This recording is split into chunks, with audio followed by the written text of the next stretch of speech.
Bonjour tout le monde, mercredi 27 juin 2018, point bourse du jour. Petite hausse à Wall Street hier, le Dow Jones, le SP500 et le Nasdaq ont respectivement progressé de 0,12, 0,22 et 0,39%.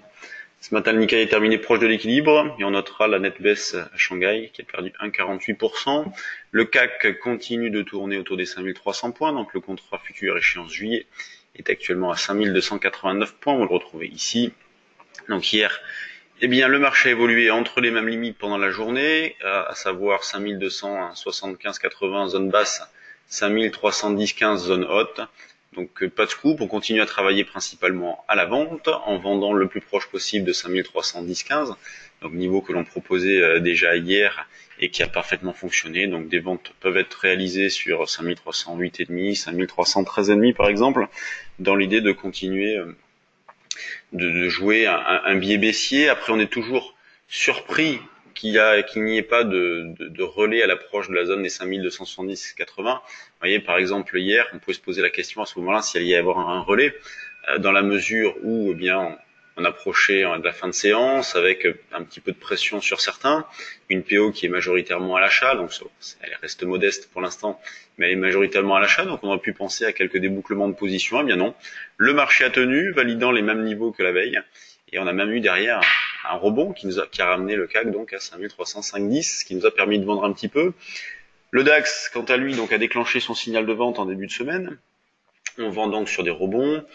Zone de vente 12 310, 12 340, c'est la zone à surveiller. Alors c'est vrai que partant des niveaux actuels, ça fait un petit peu loin, mais ça peut aller vite, puisqu'on y était hier soir. Donc on continue de travailler vendeur également sur le DAX. Quand on regarde du côté de l'eurodoll, c'est assez calme.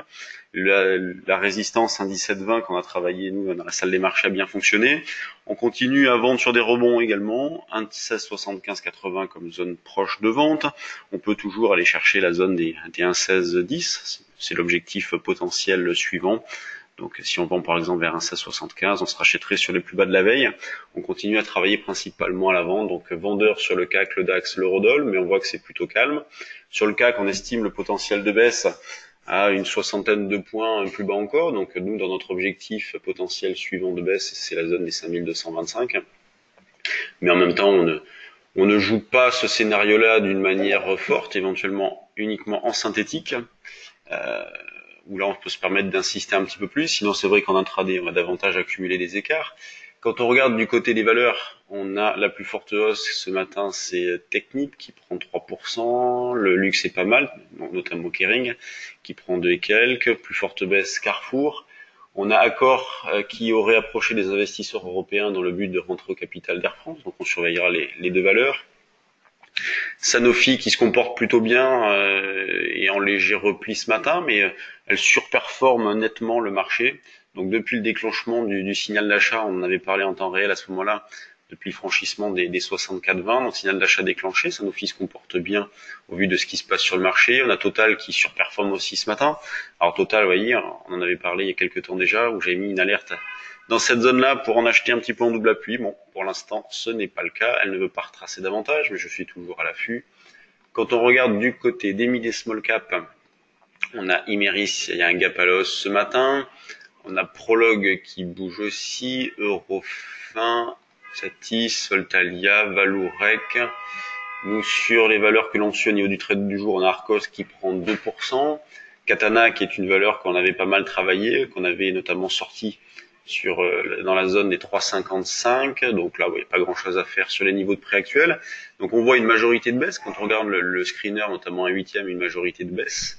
Donc une spéculation qui reste très méfiante.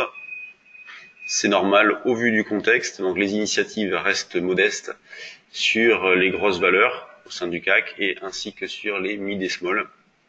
Donc il n'y a absolument aucun changement sur le fond. Il y a tout pour que l'hésitation se poursuive avec un biais baissier qui est toujours en cours. Donc sur le CAC, le DAX, l'eurodoll.